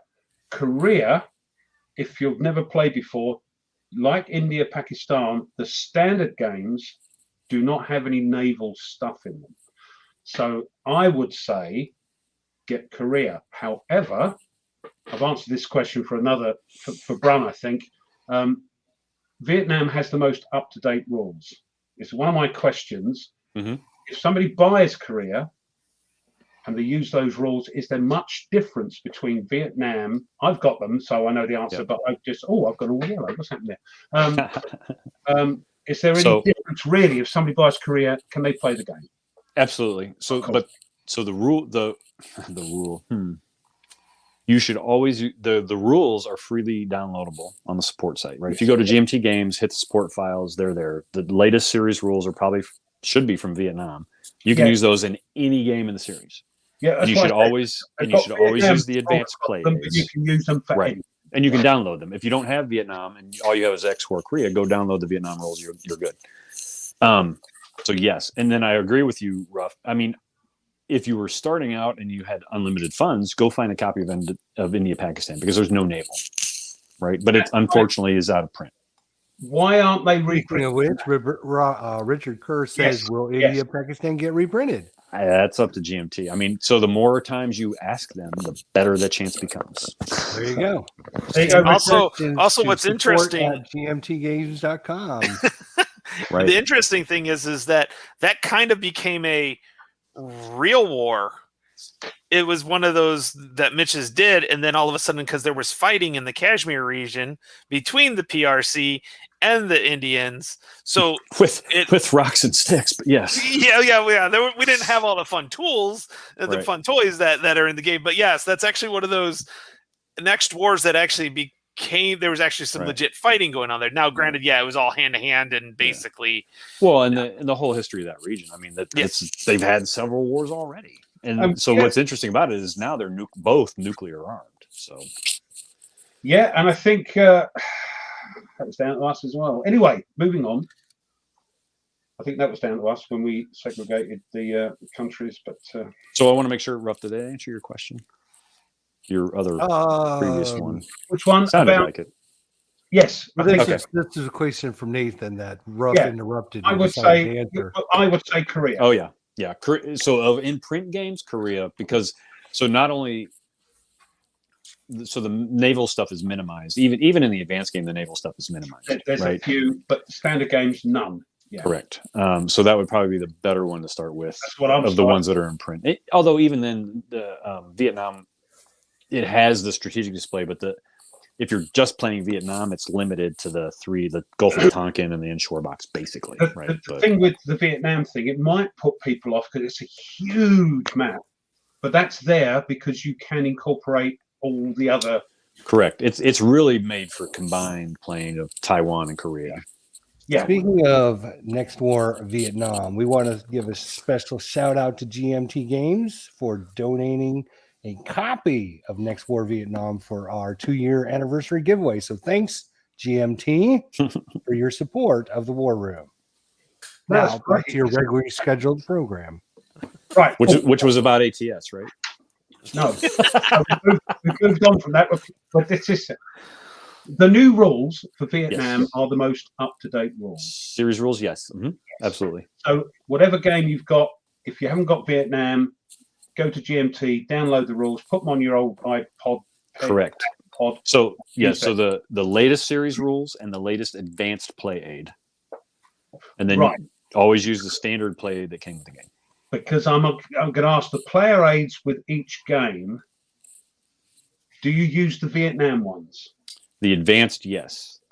So the one with the air combat and the detection and SAM tables and all that stuff, you always use the latest, regardless of the game.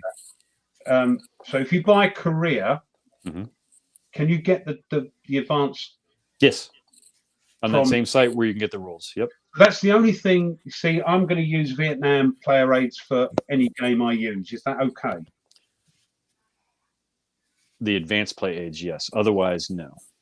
Use the specific ones. Right. The standard. So there's going to be one in there that says standard. Yeah. Always use the standard for that game. For the game. Right. And that's mostly because the air points, the So as you know, the standard game uses air points. The advanced game uses air counters.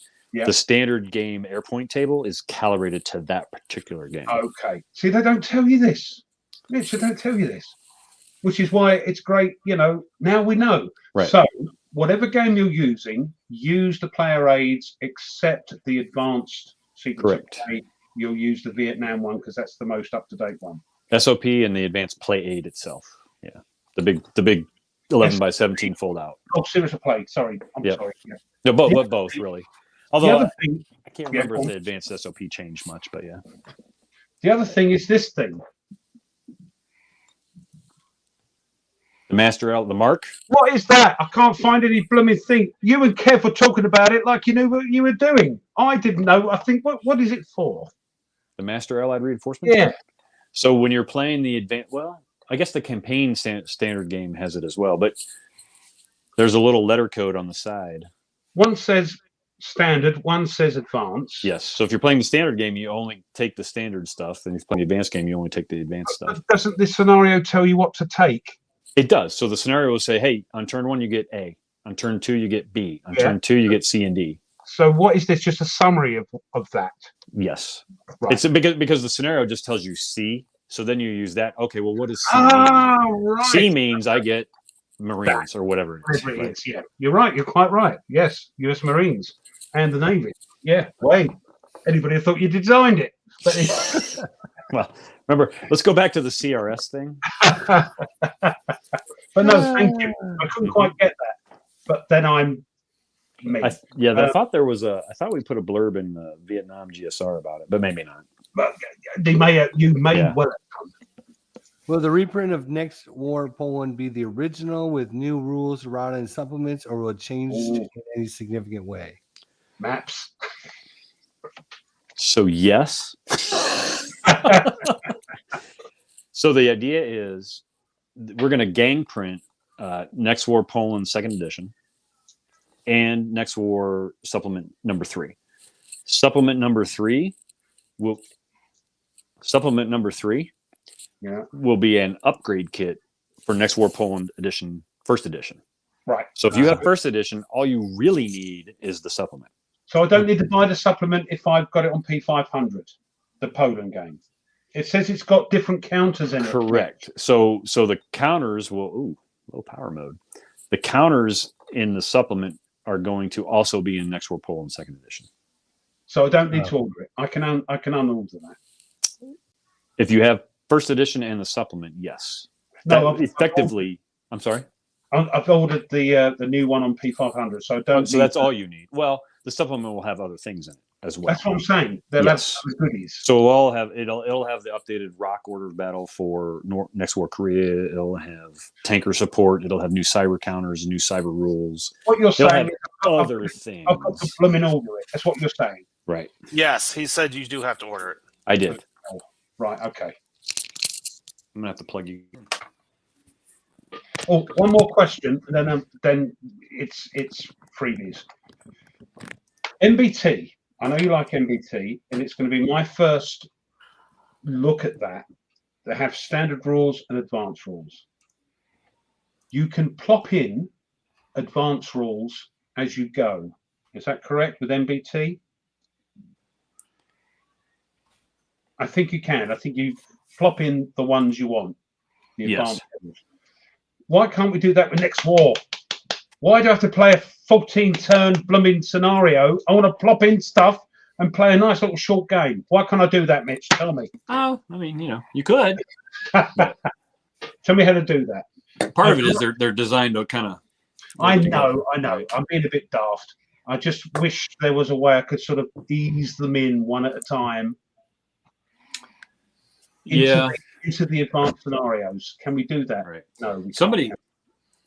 Somebody online, I want to say they came up with a way to incorporate like part of the advanced rules, but not all the advanced rules. But I don't know. That was fan produced, right? I'd love to do that. I'd love to say HQs. Okay, get that, do that, and then plop in the advanced. And I think that it was like HQs and maybe SOF, but they left the air points or something like that. So and it would work, right? Yeah, I know. I just wish that because I think MBT you can plop them in as you learn them. I'm going to be using the Supplement 1 Air rules for my standard game.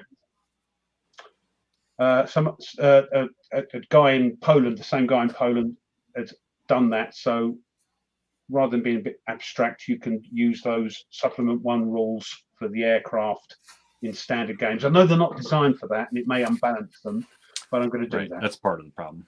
Here's a great question from Private Public. He says, is it possible Mitch's games and all future fighting countries resolve their conflicts by playing his game instead? If only, Private.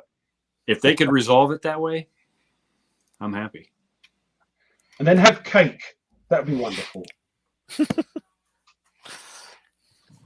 So I'm gonna pull this up because Mitch texted me earlier today about a giveaway. So he has 2, and you guys didn't know I was doing this. I don't even think Jester and Ruff knew or Mitch knew I was doing this. I've been looking at a lot of the comments throughout, and he has 2 games. Well, he'll be giving away 1, either Korea or Vietnam. And I do have somebody that I want to nominate as a winner because he started and he's been commenting really well throughout the whole show. And he was the first one to kind of ask for it. It's me, isn't it?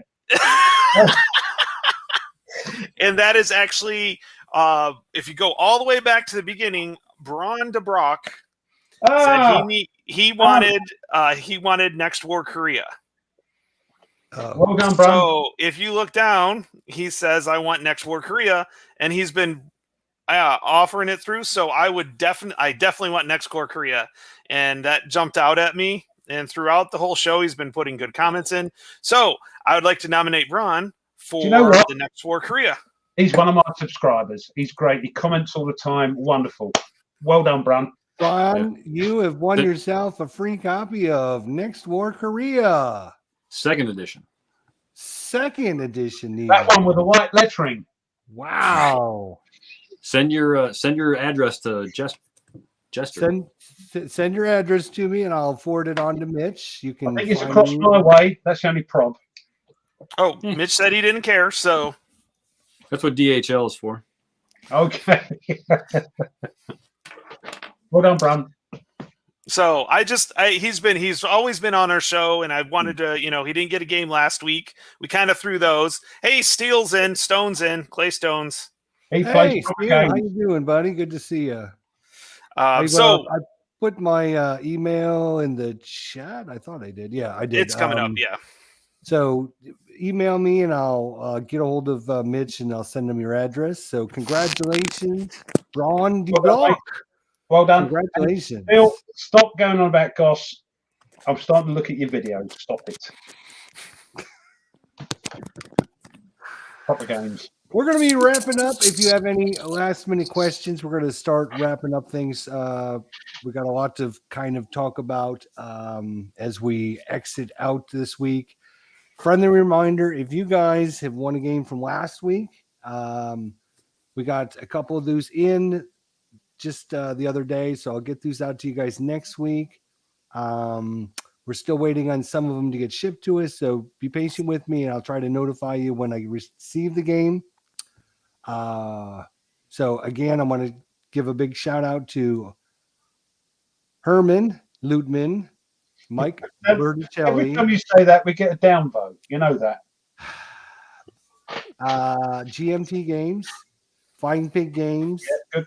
And Tiny Battle Publishing for their contributions. And I wish I would have known this. I wanted to give a big shout out and thanks to Mitch for donating a copy of his game as well. So thank you, Mitch, for doing that for the War Room. We do appreciate it. No problem. You've made Brum's night. My pleasure. Awesome. So there's one thing I do want before we get started. Oh, here we go. Sorry. Oh, jeez. Oh, boy. Here we go. Yeah. So, I was doing some play testing for Mr. President yesterday. I realized I talked to you guys about this in the green room before we got on. So, I've been play testing with Mike, and yesterday I got told that we have approval to actually do a live stream of the game. Some of the early play tests. So we're getting kind of that finalized towards the end. So probably within the next week or two, I will be announcing it when I'm going to be doing that. But I want to kind of give you a quick story. I'm going to try to keep it quick, but a quick story of kind of things. So the game is a lot of, it's crisis management is the best way I can describe it. But it's really cool and it's really themed well. So what I'm doing is you have to draw these crisis cards. Tony, you got an echo. I know. What's up with that? I've got my headphones on. I'll talk. Maybe I'll talk quieter and it won't be as bad. No, well, no. Your headphones ran out of juice. Yeah, I don't know what it is. No, they're plugged in. But so I pull the card up. I can hear it. You're in Florida.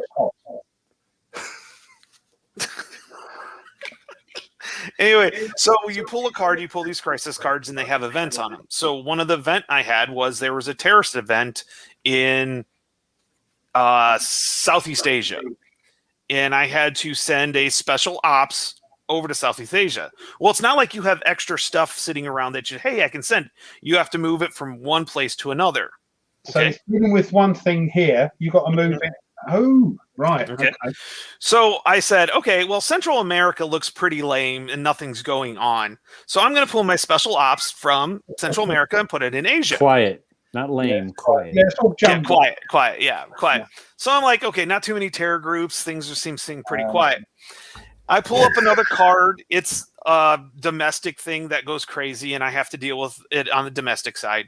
I think it was a police shooting or something like that. Then I pull up another card, and it is a drug bust. A drug cartel is going crazy in Central America. After I've already moved the special ops over there. I've just of course. a comment. So Mike and I were just laughing at that. We're like, these drug cartels were just waving at the special ops people as they were driving. They took them to the airport and said, "See you later, guys. Yeah, we're going to put you on our own private plane just to get you out of here." They were waiting for that. I tell you what, the whole look of the game, the great big ball, the load of bits and pieces. This is what I love. Cards. This is what I love. Solitaire. Yeah. The only thing is, I don't understand how the heck your political system works. You really do not need to know that. You really don't. It could be anybody in any country just moving. You need a little bit. You do need a little bit. I was just say you need a little bit. Yeah. But I think you could pick it up pretty quickly. The general idea. You need to understand how Congress works with conjunction of the president. I think what Gina might need to do is one based on the UK system. Mr. Prime Minister. Come on. I'd buy that. So, of course, we're talking about GMT P500 order, Mr. President, the American presidency, 2001 to 2020. I would almost bet that if it gets good reviews and good press or whatever, you'll probably see something like that. It's going to go bonkers. I know it is. Yeah. It's already I remember playing an early version. 524 pre-orders. Wow. Yeah. Mr. Minister, GMT, Mr. Prime Minister. Yeah, even as a solo game, it lends itself well to team play. Mm-hmm. Yeah, and I've actually already started configuring it for my classroom for a group of four, because there's kind of three advisors. You're one president and three advisors. So, well, I mean, but I'll tell you what, that thing. There's just a lot going on, right? Yeah, we're playing on Tabletop Simulator, and it's even hard to figure out where everything's at on Tabletop Simulator. So, but they're doing a phenomenal job with it. Talking with Mike, it looks like we're about 6 weeks out from sending it to the printers. So they're they're hoping by beginning of next year, it'll be out. So, but I will be doing a live stream. We will go from the beginning. We'll do the setup, and you guys will see how it plays. I will not be able to finish it. It is by far a monster solo game. So, awesome. I love it. So, but obviously, since there's already a Tabletop Simulator version of it, I'm pretty sure that will be out public. I mean, you could probably find it, but it won't help you because you need all the booklets to go with it. So, Mike says, hopefully. I want to stress hopefully. So, hopefully, hopefully it'll get the green light in 6 weeks. So let's hope. Yep, let's hope. And if your pre-orders say anything, it says 25, 24. I think GMT would be more than happy to move that up the list. Oh yeah, it's been on there a long time. Well, yeah. Look at Panzer. But there are a lot of moving parts in that game. It's huge. It's huge. Yeah. Mike just told me they're making China and Russia a little bit harder. They were too easy, so they had to tweak that. It was getting a little too easy. So, yeah, I'm like, great, I can fail quicker now. So, the one thing I will tell you, if you want to be president, please play this game first, and then tell me if you still want to be president. I mean, both me and Mike agree with it. I've started 2 games because just the way it works out, I've had to start a second game. Second game is going much better, but let me put it to you this way: in a quarter. So that's like a quarter of a year. There's 4 turns and it's split into 4 quarters. In 1 quarter, my approval rating went from 50 to 38, and they go by 2s. So it drops 6 points in 3 months. So don't vote for you, is what you're saying. Is there dice rolling, Tony? Yes, that's the problem.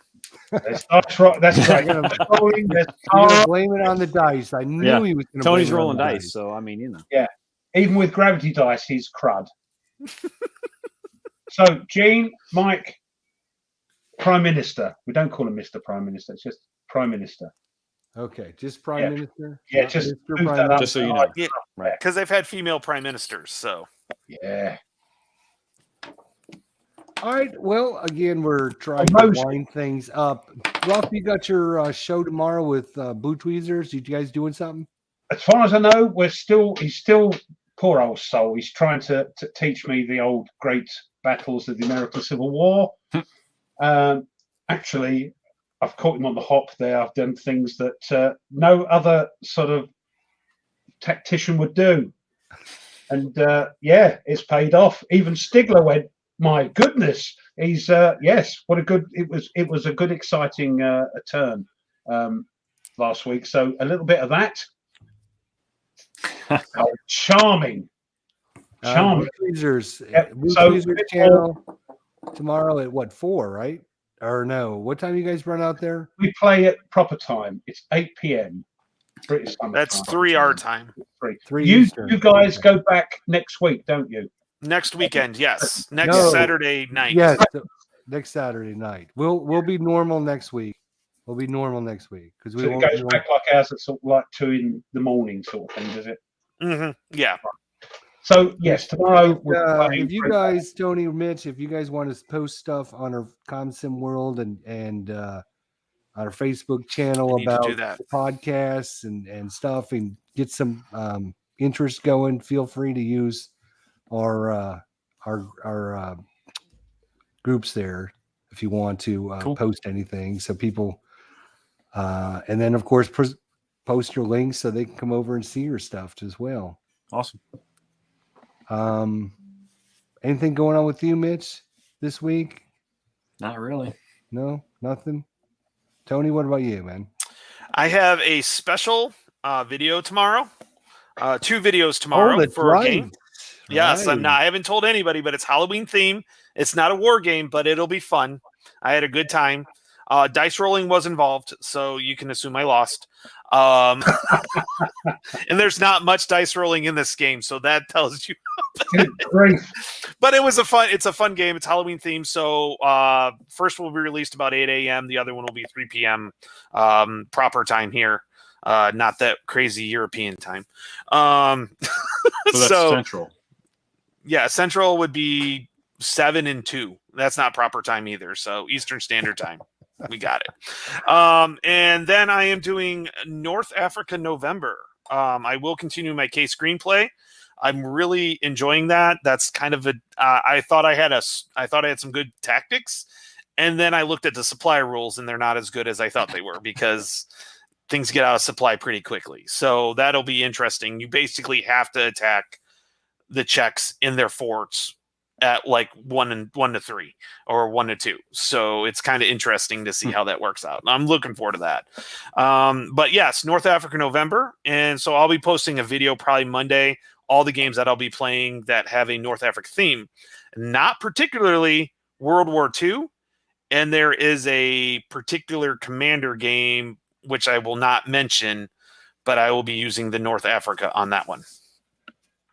Nice. So big shout out to Mitch for coming back. Our first reappearance of a guest. So I think Mitch was one of the first people we actually had on. He was our first guest. I think, Ruff, now that I think about it, I think we decided to keep Tony on because Tony was like, hey, I know a guy that I could bring on. Yeah, he knew Mitch. That was the only reason. Right. And we're like, oh, we better keep Tony or we won't get Mitch. It's not what you know, it's who you know. Right. Hey, Mo's Gaming Table. Anyways, guys, everyone have a great week. If you're won a game from last week again, if you're just joining us, still in the process of getting games in. I've got a few of them. We'll get these shipped out to you guys next week. A big thanks to Mitch for donating a nice copy of Next War Korea to one of our lucky viewers today. So appreciate that. And we hope everyone has a great week. And again, it's important what we do. So at least give us what should they do, Ruff? Smash that like button. But please do not damage, not responsible for any damaging any mouse or keyboards. Yeah, because you said the wrong word for Mr. Herman, we've got a down thumb. Right. Well, and everyone have a great week. We'll see you all same time, same channel next week. Until then, take care. See ya.